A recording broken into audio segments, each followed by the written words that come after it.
bet ma itimo kawuono en debate ma vetting. Tiyudo ka members of parliament moko chako wacho wach mag cost of living. Kae ming'eni seche moko walal ga nikech kawuono itimo vetting mondo giwinjane to ng'ama onego bed ni bedo cabinet minister. Iyudo ka ng'ato wacho kaka cat rustling kiang'o timore. Kae ma seche moko walus ga gigi nikech onego bed ni giwacho ni nominees ma okelgi ang'o miyo gibeyo kendo ang'o miyo giricho. Iyudo ka ng'ato wacho ni wan ng'ini jo Masai pok wabedo gi mama nyaka nene ma ja Masai.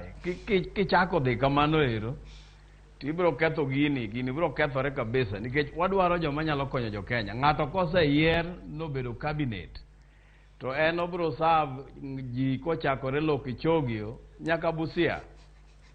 To mar ariyo be aneno ka jo Kenya Kwanza bwana moro wacho kanyo maber ni ng'ani nyalo bedo gi cases 35 lakini pok oyude gi ketho.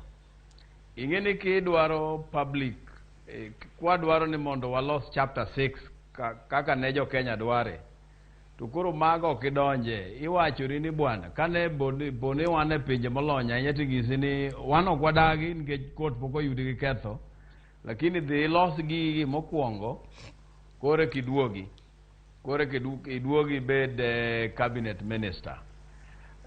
Taneno ka be koro vetting ni nenore ni koro dhi e regions nikech winjo ka MP ma Meru kocha wacho ni ma ng'ama maber osetimo maber